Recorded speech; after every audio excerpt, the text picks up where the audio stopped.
SO. Donc aujourd'hui on se retrouve à Hyde Park pour une nouvelle vidéo. Donc petite vidéo tips sur tout savoir avant le départ en Australie et une fois sur place. Donc on va faire ça en deux étapes en fait. Première étape on va faire avant le départ et ensuite une fois arrivé. Sauf que bon, forcément il y aura des choses que vous pourrez faire avant de partir qui vous seront utiles une fois sur place. Donc avant de partir, il n'y a rien de mieux que de faire, moi je pense, une bonne checklist. Donc moi dans ma checklist, tout d'abord j'avais mis économie. Forcément, il faut partir avec de l'argent. Honnêtement, moi je suis parti avec 7000 € de côté, un peu toutes mes économies. J'étais très large. Ensuite, faut penser au visa. Donc le visa, si vous voulez faire un peu comme moi et comme plein d'autres ici, c'est le Working Holiday Visa. Donc il va vous permettre de rester 1 an sur le territoire et de pouvoir bosser légalement à partir du moment où vous déclarez vos taxes et tout ça, comme en France quoi.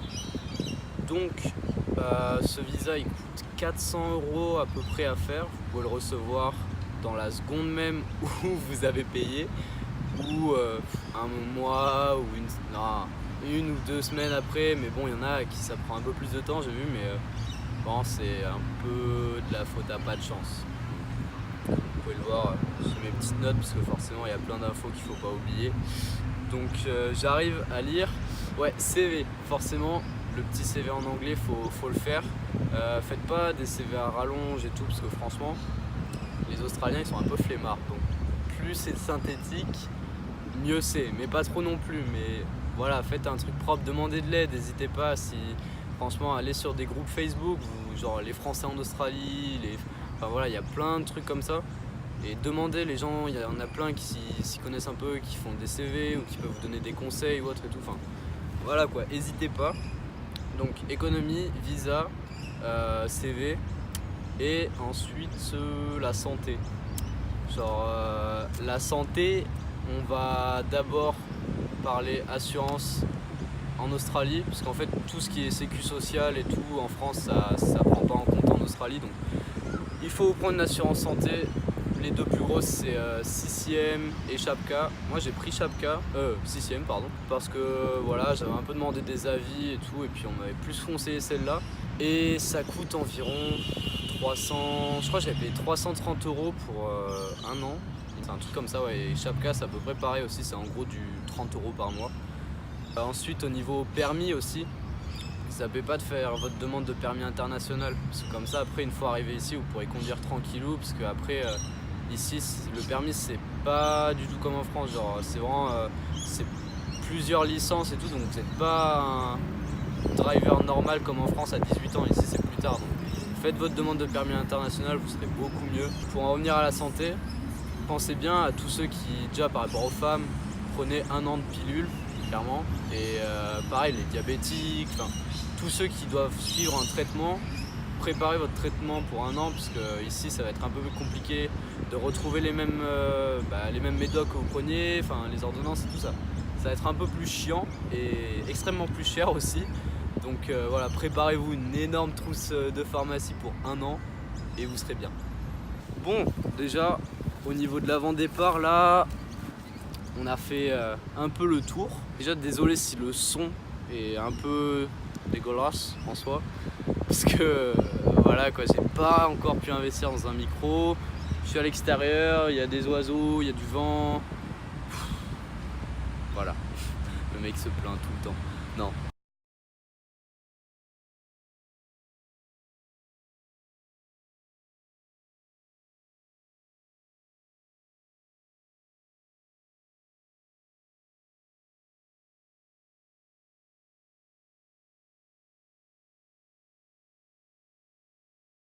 J'en lis sur ma petite checklist que apparemment sur l'avant-départ on est bon. Donc ensuite, une fois que forcément vous avez votre visa, prenez vos petits billets d'avion. Donc là vous avez une petite date de départ. Je vous conseille pas de prendre le retour, parce que comme ça vous êtes un peu plus flexible. Comme ça si vous dites tiens, en rentrant on s'arrête en Thaïlande ou je sais pas où, et on fait une petite escale d'1 ou 2 semaines, bah là au moins vous êtes tranquille, clairement. Maintenant vous avez votre billet d'avion, votre valise, vos trucs santé, votre visa, vos thunes, ça fait tout. Là vient le moment du départ. Là, prends la dernière petite bière entre amis, le bisou à la famille, et c'est le moment de partir. Et vous tapez entre 20 et 40 heures de vol suivant qui vous avez pris et combien d'escales vous faites. Vous arrivez enfin en Australie. Donc au niveau du logement, je vous conseille, avant d'arriver, prenez une auberge de jeunesse. Souvent c'est le moins cher ici. C'est assez cool niveau ambiance, faites beaucoup de rencontres et comme ça vous réservez au moins 1, 2, 3 semaines en arrivant. Comme ça direct, vous savez, vous avez un lieu où vous posez. Vous arrivez, vous savez où vous allez un petit peu, même si c'est pas encore votre logement définitif ni rien, mais c'est provisoire, mais au moins voilà quoi, vous n'êtes pas trop perdu, parce que arriver sans repère et là vraiment devoir tout organiser ici, c'est un peu chiant et galère. Donc voilà, prenez une auberge, vous arrivez tranquillou à l'auberge, vous faites le check-in, et là maintenant il faut être à 200% efficace. Donc on va passer sur le boulot. Donc au niveau du boulot, bien sûr vous avez fait votre CV en anglais avant de partir, donc là il faut passer un peu toutes les formations pour bosser. Donc en soi il y en a deux. Donc vous avez la première, c'est si vous voulez bosser restauration, serveur, alcool, tout ça, c'est le trou de mémoire, le RSA, merci Ilan. Le RSA. Donc le RSA clairement c'est vous pouvez le passer comme l'autre sur internet ou dans un lieu de formation quoi, ça vous prend la journée. Ça coûte environ 140 $. Moi j'avais payé 130 je crois. Et si vous voulez bosser en construction, faut la white card. Donc la white card, le mieux c'est de la passer sur internet. Vous aussi la passer en centre d'examen, mais ce sera plus cher sur internet, c'est genre 40 $. Donc voilà, 40 $, ça se fait en 2 jours. Vous commencez le matin, vous avez un QCM, 130 questions, toutes les réponses sur internet. Bon, vous recopiez tranquillou. Ensuite il y a une partie audio, une partie vidéo. Donc la vidéo, on présente l'équipement, l'audio, on répond à des questions. Bon, réponse sur internet aussi. Enfin voilà, une fois que vous avez passé celui que vous voulez passer, suivant dans quelle branche de métier vous voulez vous mettre. Moi en soi j'ai voulu commencer en restauration, je me suis réorienté en construction, donc j'ai les deux. Mais voilà, vous passez ça, comme ça ensuite vous pouvez directement commencer à chercher le boulot. Là vous arrivez 2 jours après, vous êtes déjà en train de poser des CV vers Darling Harbour en restauration ou en construction de l'autre côté. Enfin, vous êtes opérationnel là pour vraiment pas perdre de temps et pouvoir commencer à bosser, parce qu'ici quand on dit le temps c'est de l'argent, c'est véridique. C'est vraiment c'est ici, le peu de temps que vous avez et que vous ne travaillez pas, vous allez forcément profiter beaucoup plus que quand vous étiez en France. Et la vie c'est un peu, enfin c'est pas plus cher, mais disons que vous serez un peu plus susceptible de prendre votre argent et de l'envoyer comme ça un petit peu partout, dans les clubs, dans la bouffe, un petit peu dans les boissons, parce que ouais, ici un pack de 6 c'est entre 20 et 25 $. Hein. Donc voilà, j'ai oublié de préciser tax file number. Bon, j'en ai parlé un petit peu avant il me semble, je suis pas sûr. Mais voilà, c'est tout ce qui est taxes et tout, donc ça vous pouvez le faire seulement quand vous arrivez en Australie, la demande. Donc petit formulaire sur internet, vous remplissez, vous recevez le courrier avec votre numéro environ une semaine après. Vous pouvez mettre l'adresse à l'auberge où vous êtes, par exemple, moi ce que j'avais fait, ou à un bureau de poste à côté, enfin tout ce que vous pouvez recevoir, mettez-le à l'auberge ou au bureau de poste, ça ira plus vite, c'est plus pratique. Donc, TFN direct en arrivant, en même temps que les formations et tout, parce que ça, de toute façon ça vous sera demandé. Et la banque, donc la banque, il y a, on va dire, les deux plus grosses, c'est Commonwealth et Westpac. Donc moi j'ai pris Westpac, comme les 3 quarts des gens ici. Donc la banque c'est pareil, hein, clairement vous pointez, vous ouvrez un compte, vous allez recevoir votre carte bancaire 1 ou 2 semaines après. Puis ensuite comme ça vous pourrez demander votre numéro de superannuation. Donc la super, ça sera souvent demandé dans le travail, enfin peu importe les emplois, en fait vous allez avoir une partie de votre salaire qui va être faire une partie en fait de la superannuation. Enfin c'est un peu comme les cotisations un peu, non, ça?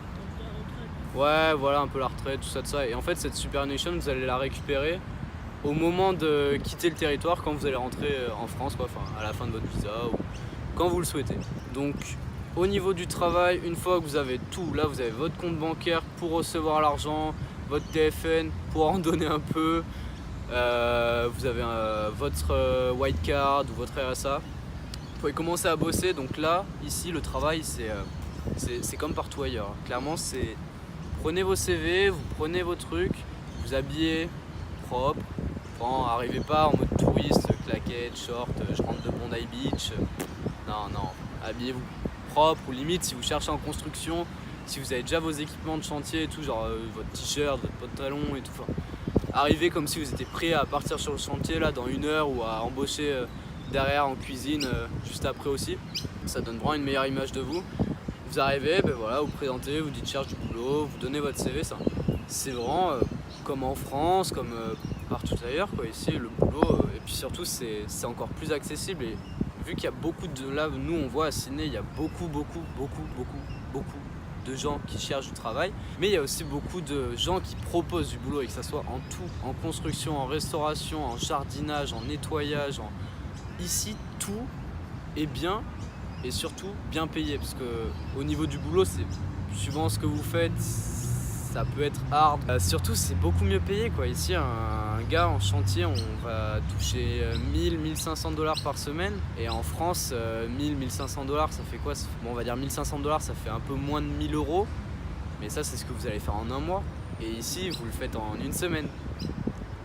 Donc voilà, après c'est vraiment, faut se donner les moyens. J'avais oublié de vous préciser un truc. Ouais, là je suis sur le chantier du coup. C'est par rapport au boulot.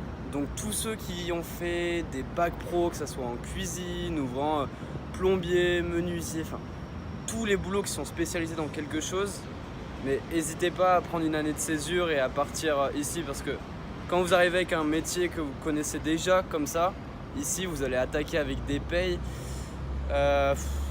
sans vous mentir, au minimum 25 de l'heure, et jusqu'à 30, 40, voire plus, juste pour des métiers de base que vous allez être sous-payé en France. Ici, vous allez être Crésus. Voilà, c'est tout.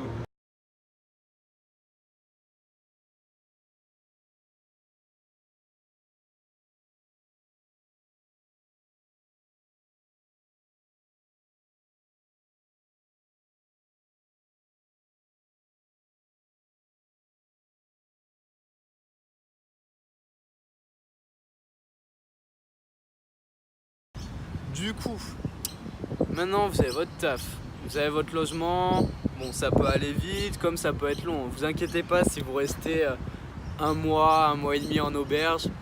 Nous on l'a fait et on regrette vraiment pas, parce que c'est devenu un peu notre... Eh oh, oh Tu peux arrêter de faire du bruit, l'oiseau?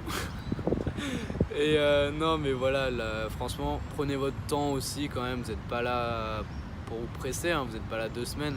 Si vous êtes ici, c'est pour 1 an. Moi je sais que Sydney c'était pour 4 mois et là ça fait déjà 5. Enfin voilà, maintenant vous avez votre boulot, votre auberge ou votre logement, peu importe, c'est pareil. Vous avez tout, donc vous avez de l'argent qui rentre. Donc là, au niveau du coût de la vie, bon, clairement, je pense, je vais vous parler un peu de toutes les dépenses que nous on fait ici dans la semaine, et vous allez un peu comprendre. Donc le logement, là, l'auberge, c'est 190 $ chacun pour la semaine. Donc ensuite, au niveau de la bouffe, je dirais on est en moyenne à 50-60 $ pour 2 pour la semaine en course, hors restaurant, pizza, conneries dans le genre. Ensuite, qu'est-ce qu'on a d'autre comme dépenses la semaine? Je dirais le téléphone, déjà tous les mois, bah, c'est 30 $, mais bon, c'est quand même 30 $ tous les mois, hein, c'est de l'argent. Ensuite, le transport, la carte Opal, c'est un peu cher, mais en fait plus vous l'utilisez et moins ça vous coûtera. Mais vous passez au moins 20-30 $ par semaine quoi. Si vous bossez tous les jours et que vous bougez tout le temps, vous allez quand même y passer un peu des thunes, mais vous êtes obligé, donc voilà. Ah non, c'est pas du placement de produit, hein, vous inquiétez pas, je suis pas devenu comme ça. Et dans les coûts, il faut aussi comprendre les loisirs, parce que forcément, suivant où vous êtes, bah voilà quoi, il se passe tellement de choses que vous allez dépenser beaucoup d'argent dans les loisirs. Après ça, c'est à vous de voir si vous cédez ou non à la tentation. Donc voilà, du coup je crois que j'ai fait un peu le tour. Retenez juste, retenez toute la vidéo, ça serait cool, hein. Au pire regardez-la en boucle, c'est sympa. Mais non, franchement, petite checklist avant de partir avec un peu tout ce que j'ai dit. Regardez sur internet, il y a d'autres trucs, hein. Je suis pas la voix de la raison, loin de là. Mais voilà, moi je vous dis comment ça s'est passé ici et puis ce que j'ai fait avant. Et puis au final, je vois quand même, il y a plein de choses que j'ai fait et je me dis, ouais, bah, heureusement, parce que sinon c'est un peu plus la galère. Donc si vous avez des questions, n'hésitez pas à me le dire en commentaire, je me ferai un plaisir d'y répondre. Maintenant, je vais vous montrer un petit peu les lieux que j'aime bien fréquenter sur Sydney, parce que bon, voilà, pour l'instant j'ai que fait Sydney, mais voilà, j'ai quand même bien torché la ville. Donc je vais vous montrer un peu les lieux sur les montages juste après, et n'hésitez pas aussi à checker mon Insta et tout pour voir un peu plus de contenu.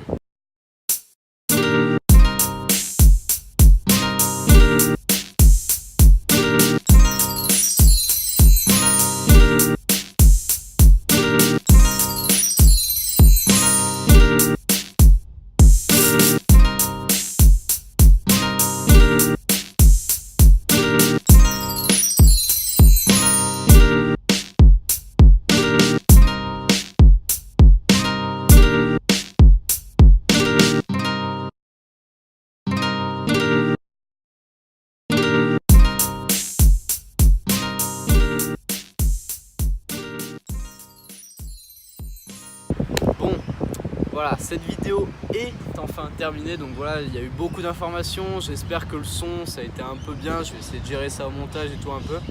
Après là c'était un peu aussi une première pour moi parce que entre les vlogs où je parlais pas souvent et là où c'est vraiment une vidéo où je parle de A à Z, même si je me filme pas, merci le vent pour bien faire grésiller le micro je crois.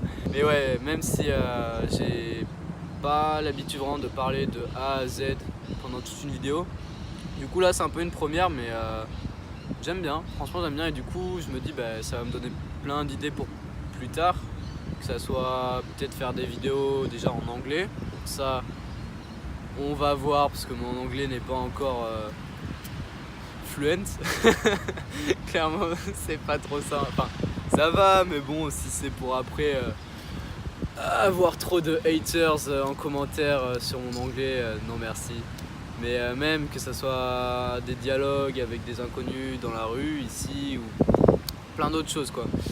Donc maintenant, histoire que vous sachiez un peu les programmes pour plus tard, là on va continuer un peu de rester sur Sydney, disons les 2 prochaines semaines, 2-3, et ensuite on va sans doute partir vers Melbourne pour voilà, un peu vivre aussi la vie là-bas, mais pour pas trop longtemps aussi parce qu'on va partir en ferme. Donc voilà, le départ d'ici 2-3 semaines. Bon, du coup je le redis, j'espère que cette vidéo vous aura plu, j'en perds les mots, je me répète 12 fois, mais c'est pas grave, franchement je préfère un petit peu bafouiller, mais ça m'est égal. En tout cas, n'hésitez pas à la partager sur les réseaux, ça me fera super plaisir et ça m'aidera beaucoup. J'espère qu'elle vous aura vraiment été utile, parce que là vraiment vous savez un petit peu de A à Z comment organiser votre voyage et votre départ une fois sur place. Bref, je vous souhaite une excellente journée. Ciao ciao, c'était Gomeso. Attendez. Vous avez vraiment cru que j'allais faire une vidéo sans vous filmer le jeune Ilano là-bas, là, le petit Ilan qui depuis tout à l'heure, depuis 1 heure que j'en chie, est en train de dessiner tranquillement. Bonjour. Bonjour. Bonjour monsieur. C'est pas du dessin ça.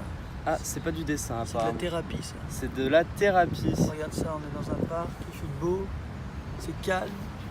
Des gens font du yoga, d'autres font des vidéos, certains du dessin. Du dessin pour préparer un futur tatouage. C'est ça, c'est qui fait le gros du sang. Et personne n'est dans le mouvement. Pourquoi l'Australie, Ilan dominé? Pourquoi Sydney par exemple, par rapport à tout ce que tu as entendu sur ce que je viens de préciser? Dis-moi un peu ton avis. Alors Sydney, tout d'abord pour l'envie de découvrir la vie dans une grande ville. Voilà, avec tous les avantages et certains inconvénients que ça peut comporter. Ensuite, Sydney pour ce que ça représentait au niveau du voyage. Voilà, rencontrer des gens, surtout surtout vis-à- -vis de ce que j'en avais entendu dire, car j'ai beaucoup de potes qui ont déjà fait ce voyage et qui ont commencé par cette ville. Et aussi pour l'environnement naturel, dans le sens où là on est quand même dans un parc où il n'y a pas vraiment de bruit urbain, il y a des petits animaux, on est à un maximum 1 heure d'une plage et en même temps on est très près de tous les services qu'une grande ville peut apporter, donc ça c'est assez propre à Sydney, je pense. Donc voilà pourquoi Sydney. Bon, bah voilà, là quand même vous avez un avis assez construit de Ilan, donc j'espère que cette vidéo vous aura plu. C'était un plaisir en tout cas de la réaliser, et là c'est vraiment fini. Donc ciao ciao, c'était Gomesso.